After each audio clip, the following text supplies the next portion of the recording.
Good evening students. இன்னைக்கு நம்ம 8th மேக்ஸ்ல செகண்ட் லெசன் ஸ்டார்ட் பண்ண போறோம். மெஷர்மெண்ட் அளவைகள் அப்படிங்கிற பாடம். ஸோ நமக்கு அளவைகள் மெஷர்மெண்ட் அப்படின்னோடனே என்ன ஞாபகம் வருது? இன் ஜென்ரலா சொல்லுங்க பார்க்கலாம். என்ன ஞாபகம் வருது? மெஷர்மெண்ட் அப்படின்னா நம்ம ஒரு ட்ரெஸ் கடைக்கு ட்ரெஸ் எடுக்க போறோம். ஸோ நமக்கு வந்து ஒரு ஷர்ட்டோ ஒரு பேண்ட்டோ இல்லை ஒரு சுடிதாரோ ஏதோ ஒன்று சம்திங் ஸ்டிச் பண்றதுக்காக எவ்வளோ மெட்டீரியல் கிளாத் வேணும் அப்படின்னு சொல்லிட்டு நமக்கு மெஷர் பண்ணுவாங்க. இல்லை நீங்க ஒரு ரெடிமேட் ஷாப்க்கே போறீங்க. ரெடிமேட் ஷாப்ல வந்து என்ன பண்ணுவாங்க, உங்களோட சைஸ் என்னன்னு சொல்லிட்டு மெஷர் பண்ணி பார்த்துட்டு உங்களுக்கு ஏற்ற ட்ரெஸ் எடுத்துருவாங்க. ஸோ மெஷர் அப்படின்னோன்னா உங்களுக்கு ஈஸியா டக்குன்னு ஞாபகம் வருது இந்த விஷயம். அது இல்லாம வேற என்னெல்லாம் வந்து நீங்க மெஷர்மெண்ட்ல வந்து டே டு டே லைஃப்ல பார்த்துருப்பீங்க? ஜென்ரலா டாபிக் சொல்லுங்க. இந்த பாடத்துக்கு சம்பந்தமாவே இல்லை, ஜென்ரலா மெஷர்மெண்ட்னா என்ன? ஒரே ஒரு நிமிஷம்.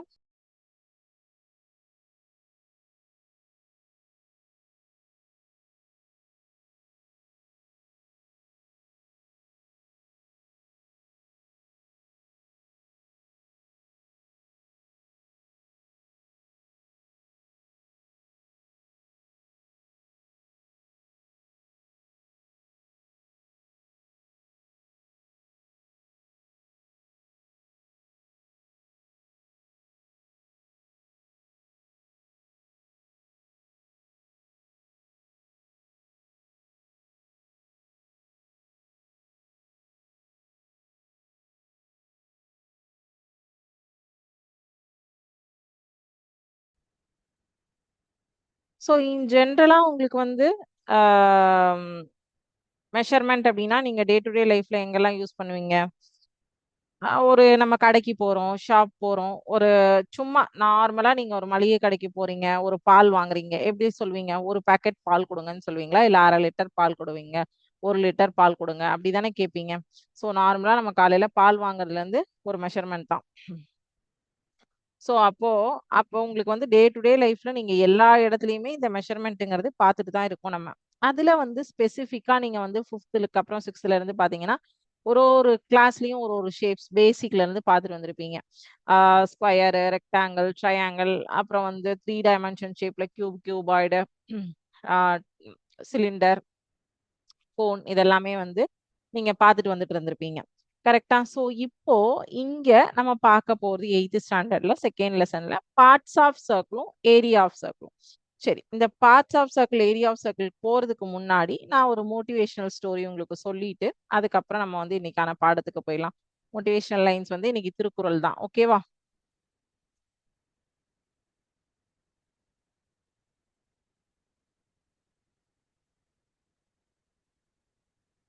சோ வெள்ளத்தனைய மலர் நீட்டம் மாந்தர்த்தம் உள்ளத்தனையது உயர்வு அப்படின்னு சொல்லியிருக்கார் திருவள்ளுவர்.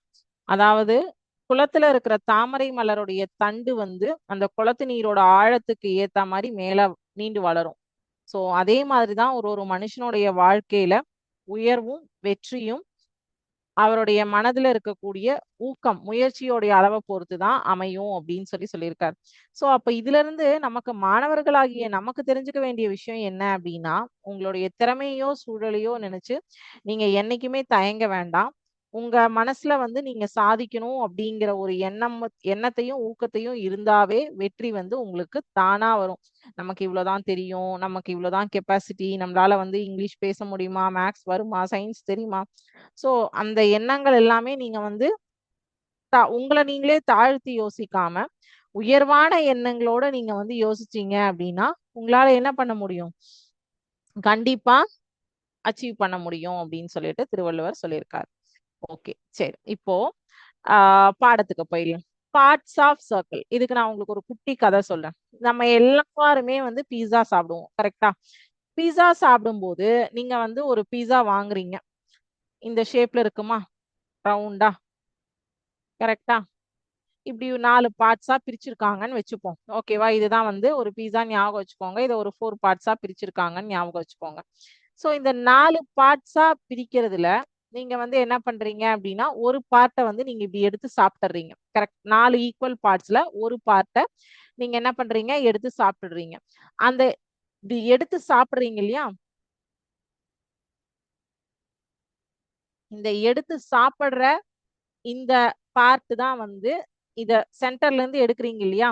இந்த பிச்சு எடுக்கக்கூடிய இதைதான் வந்து என்ன சொல்றோம் அப்படின்னா செக்டார் அப்படின்னு சொல்றோம். வட்ட கோண பகுதி. இந்த ஒரு துண்டை தான் வந்து இதுல இருந்து இப்ப இது வந்து ரிமூவ் ஆயிடுச்சுன்னு நினைச்சுக்கோங்க. சரியா? இதை வந்து என்ன சொல்றோம்? செக்டார் வட்ட கோண பகுதி அப்படின்னு சொல்றோம். இந்த இந்த ஷேப் இருக்கு இல்லையா, இத வந்து ஆர்க் அப்படின்னு சொல்றோம். வட்ட வில் அப்படின்னு சொல்றோம். சோ இந்த மையத்துல உருவாகக்கூடிய கோணத்தை தான் வந்து சென்ட்ரல் ஆங்கிள், மைய கோணம் அப்படின்னு சொல்லி சொல்றோம். ஓகேவா? சோ இது எப்படின்னு நான் இப்போ உங்களுக்கு அனிமேஷன்ல காட்டுவேன். இதுல வந்து இந்த பிச்சை எடுக்கக்கூடிய பார்ட்டை வந்து செக்டார்னு சொல்லுவோம். இதை வந்து ஆர்க் அப்படின்னு சொல்லுவோம். இந்த மேல இருக்கக்கூடிய பரப்பை இதை வந்து சென்ட்ரல் ஆங்கிள், மைய கோணம்னு சொல்லுவோம். இதுல உங்களுக்கு வந்து இந்த பாகத்துல எவ்வளவு சீஸ் கிடைக்குது அப்படின்னா இதுக்கு நீங்க வந்து பரப்பளவு கண்டுபிடிக்கணும். இந்த பீஸா எவ்வளவு பெருசா சுத்தி இருக்குன்னா அதுக்கு சுற்றளவு பெரிமீட்டர் கண்டுபிடிக்கணும். சோ இதுதான் வந்து இன்னைக்கு நம்ம வகுப்புல வந்து பார்க்க போறோம். சரியா? இதை நான் உங்களுக்கு வந்து அனிமேஷன்ல காட்டுறேன். எது செக்டார், எது சென்ட்ரல் ஆங்கிள் எல்லாமே காட்டுறேன். சோ இப்ப பாத்தீங்க அப்படின்னா இப்ப பாருங்க, இப்ப இது ஒரு பீஸா ஷேப்ல இருக்கா. பீஸா ஸ்லைஸ வந்து இப்ப கட் பண்ணிருக்காங்க. ஓகேவா? கட் பண்ணிட்டு அதுல வந்து பாருங்க, இதுல எது வட்ட கோண பகுதி. இந்த கட் பண்ணி எடுத்திருக்கிற பீஸ் இருக்கு இல்லையா, the region bounded by two radii and circular arc like a complete slice of pizza. இதுதான் வட்ட கோண பகுதி. ஹைலைட் சர்க்குலர் செக்டர் தான் வட்ட கோண பகுதி. இதுல எது வட்ட வில், ஆர்க் அப்படின்னு பாத்தீங்கன்னா இந்த மேல் தோற்றம், இந்த கிரீன் கலர் இருக்கு இல்லையா, அதுதான் ஆர்க். ஓகேவா? சோ இப்ப இதுல எது வட்டக்கோண பகுதி, வட்ட வில் அப்படிங்கிறது தெரிஞ்சிருக்கு. கரெக்டா? சோ சுற்றளவு பரப்பளவு கண்டுபிடிக்கிறதுக்கு ஃபார்முலா இருக்கு. நான் அந்த ஃபார்முலாவை இன்னொரு அனிமேஷன் பார்த்ததுக்கு அப்புறம் உங்களுக்கு எக்ஸ்பிளைன் பண்றேன். ஓகேவா? இப்ப எது வட்ட கோண பகுதி மற்றும் வட்ட வில் அப்படிங்கிறதுல தெளிவா இருக்கீங்க. கரெக்டா? ஓகே. சோ இங்க உங்களுக்கு பீஸா ஸ்டோரி தான் சொல்லியிருக்காங்க. பாருங்க. Arjun orders a round pizza of radius 14 centimeter of his birthday and wants to cut into equal sizes for himself and 5 friends. Six slices in total. He wonders what angle should each slice make at the center and how much crust, arc and topping area. அதுதான் நான் சொன்னேன் இல்லையா, உங்களுக்கு வந்து எவ்வளவு கிடைச்சிருக்கு cheese அப்படிங்கிறதுக்கு தான் பரப்பளவு எவ்வளோ, சுற்றளவு எவ்வளோ எல்லாமே வந்து நீங்க கண்டுபிடிக்கணும். ஓகேவா? சரி, இப்போ இங்க பாத்தீங்கன்னா அழகான ஒரு வட்டம் கொடுத்துருக்காங்க. இதுல வந்து வட்டத்துக்கு வந்து ஃபர்ஸ்ட் பேசிக்ல இருந்து கொடுத்துருக்காங்க. இதுல எது ரேடியஸ், ஆரம். ரேடியஸ் அப்படின்னா centre to any point on the circle radius. இப்ப இந்த பாயிண்ட், சென்டர் பாயிண்ட்ல இருந்து எந்த பாயிண்ட்டுக்கு வேணாலும் நீங்க சுத்தி சுத்தி மார்க் பண்ணலாம். அதுதான் ரேடியஸ். டயாமீட்டர் அப்படின்னா ஃபுல் லெங்த். சென்டர்ல வந்து card passing through the centre. சென்டர்ல பாசிங் த்ரூ ஆகிற லைனை தான் டயாமீட்டர்னு சொல்லுவோம். கார்டு அப்படின்னா ஏதோ ஒரு வட்டத்துல ஏதோ ஒரு இடத்துல லாங் லைன். ஓகேவா? ஜாயிண்ட் எனி 2 பாயிண்ட்ஸ் அந்த சர்க்கிள் தான் கார்டு. நான் ஆர்க் அப்படின்னா வட்டவில். இந்த வெளிப்புறமாக எந்த ஒரு ஷேப் வரைக்கும் நம்ம வெட்டுறோமோ அதுதான் வந்து ஆர்க், வட்டவில் அப்படின்னு சொல்லி சொல்லுவாங்க. அடுத்தது வந்து என்ன கொடுத்திருக்காங்க? செக்டார். செக்டார் தான் வட்ட கோண பகுதி. இதுதான் நம்ம வந்து பிரிச்சு வெளியில எடுக்கிறது தான் region between two radii and the arc. ஓகேவா? செக்மெண்ட் அப்படின்னா region between chord and the arc. அதாவது நானுக்கும் ஆர்க்குக்கும் இடையே உள்ள தொலைவு பகுதியை தான் வந்து என்ன சொல்றோம்? செக்மெண்ட் அப்படின்னு சொல்றோம். சோ ரேடியஸ்னா என்ன, டயாமீட்டர்னா என்ன, chord, arc, sector, segment. Okay, இது கிளியரா இருக்கா இப்போ உங்களுக்கு? சரி, இது கிளியரா இருந்ததுன்னா circular arc, sector and central angle ரெண்டுமே வந்து நம்ம சொல்லலாம். ஓகே, இத தமிழ்லயும் நான் சொல்றேன். சோ ஆரம் அப்படின்னா மையத்திலிருந்து வட்டத்தின் மேல் உள்ள புள்ளி வரை. விட்டம் அப்படின்னா மையம் வழியாக செல்லும் நான். ஓகே, நான் அப்படின்னா எந்தேனும் இரு புள்ளிகளை இணைக்கும் ஒரு கோடு. வில் அப்படின்னா இந்த கட் பண்ற ஆர்க். வட்ட வில் சுற்றளவின் ஒரு பகுதி. வட்ட கோண பகுதினா இந்த போர்ஷன். ஓகேவா? இரு ஆரங்களுக்கும் வில்லுக்கும் இடைப்பட்ட பகுதி தான் வந்து என்னது? வட்ட கோண பகுதி. வட்ட துண்டு அப்படின்னா இந்த கார்டு. நாணுக்கும் வில்லுக்கும் இடைப்பட்ட பகுதி. ஓகேவா? சோ தமிழ்லயும் இது என்னன்னு புரிஞ்சிடுச்சா? ஓகே. இப்ப வட்டவில், வட்டக்கோண பகுதி மற்றும் மையக்கோணம் இது 3 தான் பார்க்க போறோம். வட்டவில் அப்படிங்கிறது வந்து சுற்றளவின் ஒரு பகுதி. அதுதான் இங்க ஆரஞ்சு ஷேப்ல உங்களுக்கு பிஸால காமிச்சேன்ல ஃபர்ஸ்ட் அது. வட்டக்கோண பகுதிங்கிறது நம்ம கட் பண்ணி எடுக்கக்கூடிய பார்ட். மையக்கோணம்ங்கிறது இந்த சென்ட்ரல் பாயிண்ட். ஓகேவா? சோ வட்டக்கோண பகுதியை உருவாக்கும் இரு ஆரங்களால் வட்டத்தின் மையத்தில் ஏற்படும் கோணம். அதுதான் வந்து மையக்கோணம் அப்படின்னு சொல்றோம். ஓகேவா? சரி. வட்டக்கோண பகுதியின் பயன்பாடு வில், நீளம் மற்றும் பரப்பளவு, சுற்றளவு. ஓகேவா? சரி. நம்ம இப்ப என்ன பண்றோம் அப்படின்னா, நான் வந்து ஆரம் 14 சென்டிமீட்டர்லாம் வேண்டாம், குட்டியாவே எடுத்துக்கலாம். ஒரு 5 சென்டிமீட்டர் எடுத்திருக்கேன். மைய கோணம் 60 டிகிரி எடுத்திருக்கேன். சோ வட்ட வில்லின் நீளம் கண்டுபிடிக்கிறதுக்கான formula θ/360 degree into 2 pi r. அதான் ஃபார்முலா. வட்டக்கோண பகுதியின் பரப்பளவு கண்டுபிடிக்கிறதுக்கான formula θ/360 degree into pi r square square units. ஓகேவா? அடுத்தது வட்டக்கோண பகுதியின் சுற்றளவுக்கு வந்து L+2R. ஓகே, இங்கிலீஷ்லயும் பார்த்துக்கோங்க. Length of arc, area of sector, perimeter of sector. ஓகேவா? சோ அப்போ நம்ம இது ஒவ்வொன்றும் சம்ல ஒர்க் அவுட் பண்ணி பார்க்கும்போது தெரியும். இதுக்கான ஃபார்முலாவை மட்டும் நீங்க பார்த்துக்கோங்க. ஓகேவா? இது 3 விஷயம் தெரிஞ்சாதான் நம்ம இந்த எக்ஸசைஸ் ப்ராப்ளம் போக முடியும். லெங்த் ஆஃப் ஆர்க்னா என்ன, ஏரியா ஆஃப் செக்டருக்கு என்ன ஃபார்முலா, பெரிமீட்டர் ஆஃப் த செக்டருக்கு என்ன ஃபார்முலா. இப்போ வந்து நம்ம டே டு டே லைஃப்ல இது எங்கெல்லாம் யூஸ் பண்றோம் அப்படின்னா, நம்மளோட வந்து கார் கண்ணாடியில வந்து அந்த மழை பெஞ்சாலாம் ஆட்டோமேட்டிக்கா வந்து உங்களுக்கு வந்து வாட்டரை வந்து கிளீன் பண்றதுக்கு ஒரு வைப்பர் போயிட்டு இருக்கும் தெரியுமா? அது வந்து பாத்தீங்கன்னா உங்களுடைய வில், நீளம், அசைவு இதெல்லாமே வந்து வட்ட ஷேப்ல தான், ஹாஃப் சர்க்கிள் ஷேப்ல தான். இந்த பீஸாவை கட் பண்ணி எடுக்கிறோம்ல அந்த ஷேப்ல தான் நமக்கு வந்து இருக்கும். ஓகேவா? அதே மாதிரி நம்ம டோர் ஓபன் பண்ற இடத்துல பாத்தீங்கன்னா அதுவும் வந்து ஒரு வட்டக்கோணம். கீழே வந்து நீங்க நல்லா அழகா பாத்தீங்கன்னா தெரியும், வட்டக்கோண பகுதியா தான் இருக்கும் நீங்க டோர் ஓபன் பண்ணி க்ளோஸ் பண்ணும்போது. அதே மாதிரி உணவு துண்டுகள் வந்து நம்மளோட கேக்கு, தோசை, பீஸா இதெல்லாமே நான் பீஸா தான் உங்களுக்கு சொன்னேன் இல்லையா? எஸ். இப்ப இதுல இருந்து நீங்க இந்த பாடத்துல இருந்து கத்துக்கிறது என்ன அப்படின்னு பாத்தீங்கன்னா, வட்டத்தோட பகுதிகள்லாம் என்னென்ன தெரிஞ்சுக்கிட்டீங்களா? உங்களுக்கு தெரிஞ்சுதா? அது எல்லாமே வந்து கிளியரா இருந்ததா? அதுல ஏதாவது டவுட் இருக்கா? வட்டத்தினுடைய இந்த பகுதிகள் கிட்ட இருக்கிறது.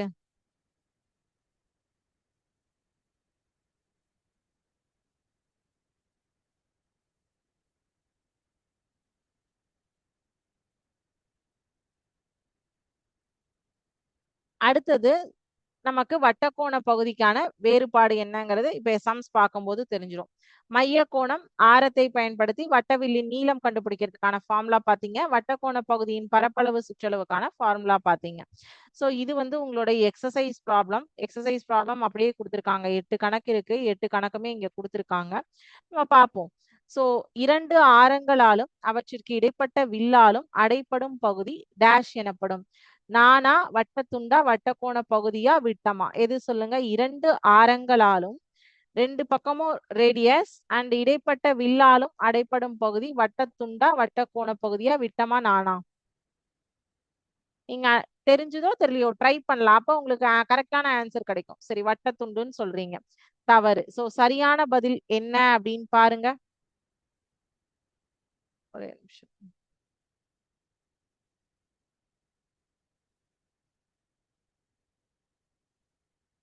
ஓகே, இது வந்து பதில் வந்து உங்களுக்கு கரெக்டான பதில் கிளிக் ஆக மாட்டேங்குது. So no issues. நம்ம எக்ஸசைஸ் ப்ராப்ளம் பார்க்கும்போது நீங்க இந்த ப்ராப்ளம்ஸ் எல்லாமே பார்த்துடலாம். ஓகேவா? ஸோ பேசிக்கா உங்களுக்கு என்னன்னா வட்டத்தினுடைய பார்ட்ஸ் என்னென்ன இருக்கு? ஆரம், விட்டம், மையக்கோணம், வட்டவில்,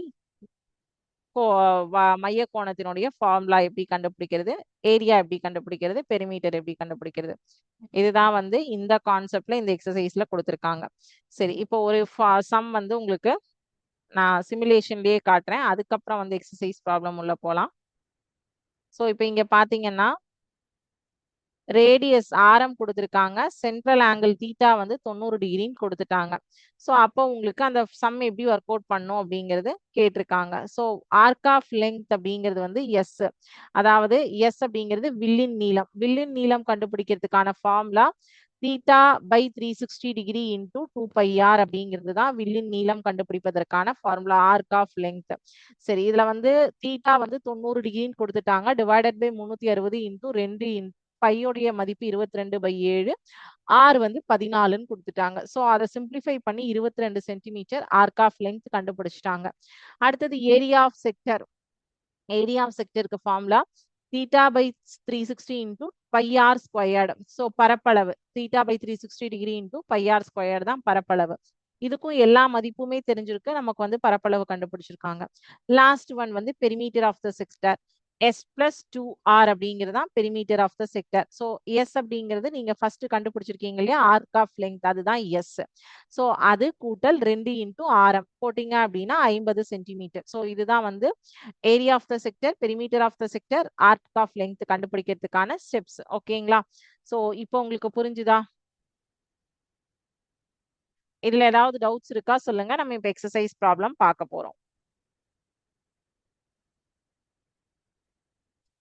2.1ல 1, 2, 3 வந்து உங்களுக்கு இது 1 mark questions. So 1 word questions 4th சம்ல இருந்து நம்ம இப்ப பார்க்கலாம். நான் உங்களுக்கு ஸ்கிரீன் ஷேர் பண்றேன். ஒரு சப்டிவிஷன்லயும் ஒவ்வொன்னு பார்க்கலாம். இன்னொன்னு வந்து நீங்க ஹோம்வொர்க் எடுத்துக்குவீங்களாமா, ஓகேவா? So for the sectors given with measures and length of arc, area of perimeter கண்டுபிடிக்க சொல்லியிருக்காங்க. இதை வச்சுட்டு length of arcம் area of perimeterம் கண்டுபிடிக்க சொல்லியிருக்காங்க. ஓகேவா? ஸோ கண்டுபிடிக்கலாமா? நமக்கு ஃபார்முலா தெரியும், எப்படி ஒர்க் அவுட் பண்ணணும்னு தெரியும். ஒன்னொன்னா பார்க்கலாமா?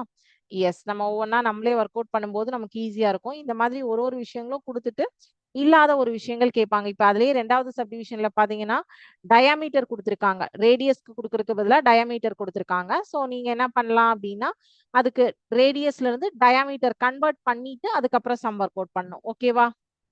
ஸோ நம்மளோட 2.1 எக்ஸசைஸ்க்கான கான்செப்ட் வந்து இவ்வளவுதான், இந்த ஃபார்முலா தான். அதாவது வட்டக்கோண பகுதிகளின் வில்லின் நீளம் கொடுத்திருக்காங்க, பரப்பளவு சுற்றளவு கண்டுபிடிங்கன்னு சொல்லியிருக்காங்க. Okay, கண்டுபிடிச்சிடலாமா? S.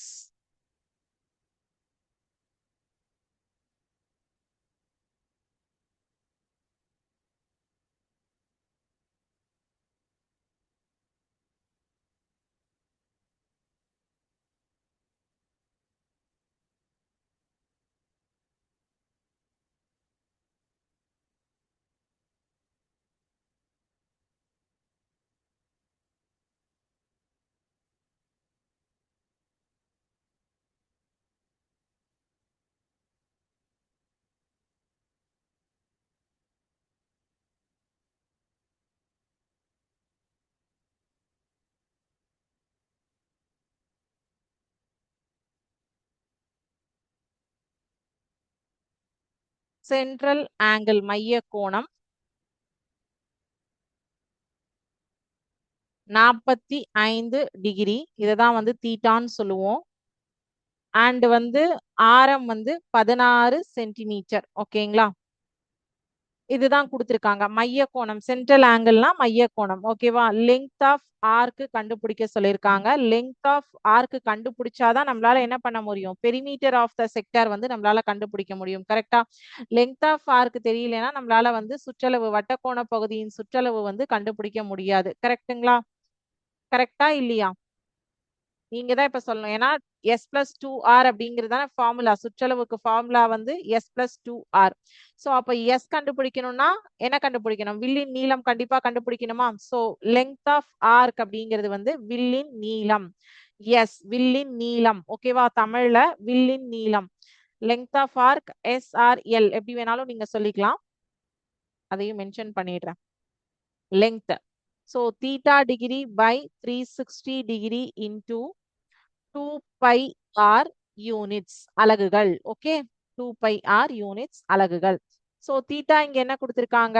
45 degree divided by 360 degree into 2 into இங்க வந்து ஆக்சுவலி உங்களுக்கு பையோட மதிப்பு 3.14 யூஸ் பண்ணுங்கன்னு சொல்லிட்டு கொஸ்டின்லயே கொடுத்துட்டாங்க.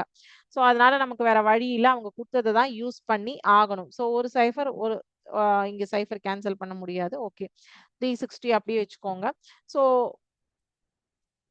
இப்போ உங்களுக்கு வந்து 360 இங்க 16 இருக்கு, இங்க 2 இருக்கு. So 2 1 2 2 1 2 balance 1 8 2 16 180. கரெக்ட்டுங்களா? சோ இப்போ 16, இப்போ இத வந்து 8 2 16 8 2 16 இது 8ஆம் வாய்ப்பாடுல கேன்சல் ஆகுமா? ஆகாது. பேலன்ஸ் 2 2ன்னு வரும்போது 2ஆம் வாய்ப்பாடுல தான் கேன்சல் பண்ண முடியுமா? ஸோ அதனால இங்க 90 அப்படின்னு வரும். 8 2 16 9 2 92 180. திருப்பியும் 45 1 45 45 2 90. திருப்பியும் 2 2 4 2 8. ஸோ 4 இன்டூ 3.14 அப்படின்னு வரும் பேலன்ஸ். ஸோ 4 இன்டூ 3.14 அப்படிங்கும்போது 12.56 சென்டிமீட்டர் அப்படின்னு வரும். இந்த கேன்சலேஷன் பண்ணது திருப்பியும் ஒரு தடவை சொல்லிடுறேன் உங்களுக்கு, கன்ஃபியூஸ் பண்ணிக்க வேண்டாம். நான் இங்க போடுறேன், அதுக்கப்புறம் நீங்க டெலீட் பண்றேன், நீங்க நோட் பண்ணிக்கோங்க. 360 டிகிரி இன்டூ 2 இன்டூ பையோட மதிப்பு 3.14 தான் எடுக்கணும்னு நமக்கு கொஸ்டின்லயே மென்ஷன் பண்ணிட்டாங்க. ஆரினுடைய மதிப்பு 16 சென்டிமீட்டர். சரியா? இப்ப இங்க என்ன பண்றேன்னா 2 2 18 2 36 அப்படிங்கும்போது 180 ஆயிடும். அடுத்தது 8 2 16 9 2 18 பக்கத்துல இந்த 0 ஆசிட்டிஸ் அப்படியே போடுங்க. 45 1 45 45 2 90. 2 1 2 4 2 8. 4 இன்டூ 3.14 அப்படிங்கிறது தான் இதனுடைய மதிப்பு. ஓகேவா? ஸோ அப்ப L இஸ் ஈக்குவல் டு இதை ரெண்டையும் மல்டிப்ளை பண்ணீங்க அப்படின்னா 12.56 சென்டிமீட்டர். லெங்த் ஆஃப் ஆர்க் வந்து 12.56 சென்டிமீட்டர். இதை நோட் பண்ணிக்கோங்க first.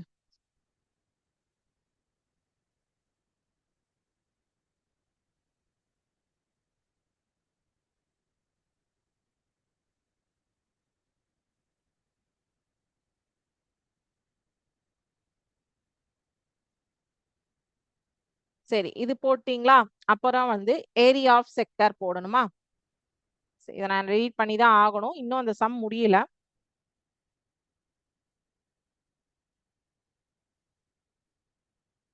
Area of the sector. Area கண்டுபிடிக்கிறதுக்கு என்ன formula? Theta degree by 360 degree into pi r square square units. கரெக்டா?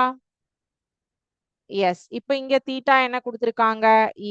Area is equal to 45 degree by 360 degree into பையோட மதிப்பு இங்க என்ன சொல்லியிருக்காங்க? 3.14 தான் யூஸ் பண்ணுன்னு இருக்காங்க. 16 இன்டூ 16. 8 2 16 18 2 180. திருப்பியும் வந்து இதை வந்து 4 2 8 9 90. 45 1 45 45 2 90. 2 2 2 2 4. ஸோ 16 2 32. 32 இன்டூ 3.4 மல்டிப்ளை பண்ணுங்க. 32 இன்டூ 3.4 மல்டிப்ளை பண்ணுங்க. மல்டிப்ளை பண்ணீங்கன்னா என்ன ஆன்சர் வரும் சொல்லுங்க பார்க்கலாம்.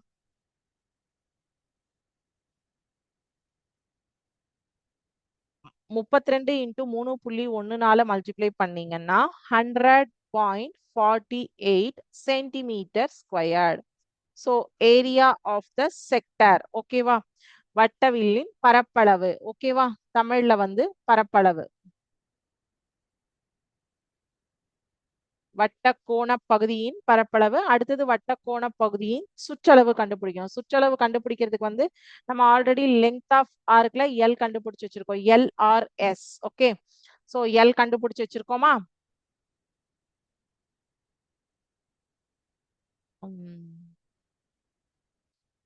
Perimeter of the sector P equal to L plus 2R units. சரி, L என்ன கண்டுபிடிச்சிருக்கோம்? 12.56 plus 2 into 16 centimeter. P into 12.56 plus 32 centimeter. So இது ரெண்டையும் ஆட் பண்ணீங்கன்னா perimeter P is equal to 44.56 centimeter. ஓகேவா? Perimeter of the sector. So இதுல second subdivision நீங்களே try பண்ணுங்க. ஓகே, இதுல எல்லா கணக்குமே ஒரே மாடல் தான், ஃபார்முலால மட்டும் சின்ன சின்ன டிஃபரன்ஸ் வரும், அவ்வளவுதான். அஞ்சாவது கொஸ்டின் என்ன கொடுத்திருக்காங்கன்னா from the measures given below find the area of the sector. அதுல என்ன பண்ணிட்டாங்கன்னா length of arc வந்து டைரக்டாவே கொடுத்துட்டாங்க, ரேடியஸும் கொடுத்துட்டாங்க. ஸோ நீங்க டைரக்டா ஃபார்முலா அப்ளை பண்ணிட்டு போயிடலாம். வட்டவில்லின் நீளமும் கொடுத்துட்டாங்க, ஆரமும் கொடுத்துட்டாங்க. ஸோ அப்ப நீங்க வந்து வட்டக்கோண பகுதியின் பரப்பளவுக்கான ஃபார்முலாவை டைரக்டாவே அப்ளை பண்ணிடலாம். கரெக்டா? டைரக்டா அப்ளை பண்றதுக்கு இன்னொரு ஃபார்முலாவும் இருக்கு. ஏரியா ஆஃப் த செக்டாருக்கு இன்னொரு ஃபார்முலாவும் இருக்கு. அதையும் நான் இப்ப என்னன்னு சொல்றேன் உங்களுக்கு.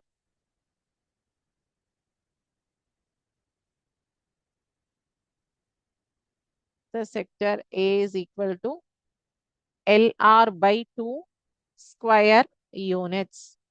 ஸோ அங்க ஆல்ரெடி எல் வந்து 48 மீட்டர்னு கொடுத்துட்டாங்க. ஆரம் வந்து 10 மீட்டர் அப்படின்னு கொடுத்துட்டாங்க. சரியா? இப்போ 48 into 10 divided by 2 metre squared. 2 2 5 2 10 48 into 5. இல்லைன்னா இதை கேன்சல் பண்ணீங்கன்னா 24 into 10 எப்படி போட்டீங்கன்னாலும் 240 metre squared. So area of the sector வந்து 240 மீட்டர் ஸ்கொயர். ஸோ எப்படி வந்து உங்களுக்கு வந்து கொடுத்தாங்கன்னாலும் ஃபார்முலா வந்து ஜஸ்ட் இன்டர்சேஞ்ச் ஆகும், அவ்வளவுதான். வேற எந்த இதுவுமே இதுல கிடையாது. ஸோ 6வது கொஸ்டின் பாத்தீங்க அப்படின்னா ஏரியா கொடுத்துட்டாங்க, ரேடியஸ் கொடுத்துட்டாங்க. கொடுத்துட்டு சென்ட்ரல் ஆங்கிள் கேட்டிருக்காங்க. மைய கோணம் என்னன்னு கண்டுபிடிங்கன்னு சொல்லியிருக்காங்க. ஸோ நீங்க ஏரியாவோட ஃபார்முலா LR/2ல போட்டீங்க அப்படின்னா LR/2 இஸ் ஈக்குவல் டு அந்த ஆன்சர் பரப்பளவு என்ன அப்படிங்கிறத போட்டீங்க அப்படின்னா அதுல இருக்கிற வேல்யூ வச்சுட்டு இல்லாத வேல்யூ கண்டுபிடிச்சிடலாம். அதுக்கப்புறம் வந்து θ/360 இன்டூ 2πr ஃபார்முலா ஏரியா ஃபார்முலால போட்டீங்கன்னா சேம். தீட்டாவோட மதிப்பு தெரியாது, சிம்பிளிஃபை பண்ணி தீட்டாவோட மதிப்பை கொண்டு வருவீங்க. ஸோ 7வது கணக்கு நான் நெக்ஸ்ட் கிளாஸ் ஒர்க் அவுட் பண்றேன். ஸோ உங்களுக்கு வந்து இப்போ ஃபோர்த்ல ஒரு சப்டிவிஷன், ஃபிஃப்த்ல ஒரு சப்டிவிஷன் அண்ட் 6th கொஸ்டின். இது மட்டும்தான் ஹோம்ஒர்க். ஃபோர்த்ல செகண்ட் சப்டிவிஷன், 5th கொஸ்டின்ல செகண்ட் சப்டிவிஷன், 6th கொஸ்டின். இது 3 தான் வந்து உங்களுக்கான ஹோம்ஒர்க். ஓகேவா? ஸோ இன்னைக்கான ஹோம்ஒர்க் இது மட்டும்தான், எடுத்துக்கோங்க. இப்போ இன்னைக்கு நம்ம கிளாஸ்ல பார்த்தது வந்து ஜஸ்ட் சர்க்கிள் பத்தி மட்டும் தான் பார்த்துருக்கோம், வேற எதுவும் பார்க்கல. நாளைக்கு கிளாஸ்ல வந்து கம்பைன் ஷேப், ஐ மீன் நெக்ஸ்ட் வீக் கிளாஸ்ல வந்து கம்பைன் ஷேப்ஸ் வந்து பார்க்கலாம். ஓகேவா?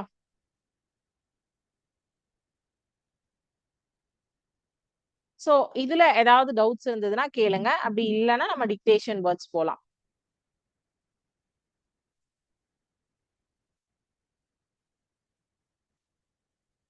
இதுல ஏதாவது டவுட்ஸ் இருக்கா உங்களுக்கு?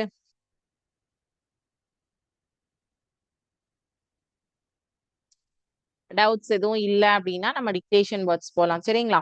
சரி, dictation word 1, arc of length. வட்ட வில்லின் நீளம் மட்டும் போதும், வட்டம்லாம் வேண்டாம். ஆர்க் ஆஃப் லெங்த் அப்படின்னா வில்லின் நீளம். ஆர்க் லெங்த் அப்படின்னு போட்டுக்கோங்க. ஆர்க் லெங்த் வில்லின் நீளம். Area of sector.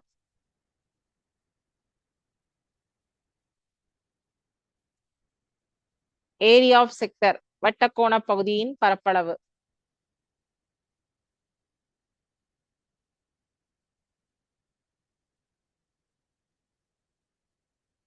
Perimeter of sector.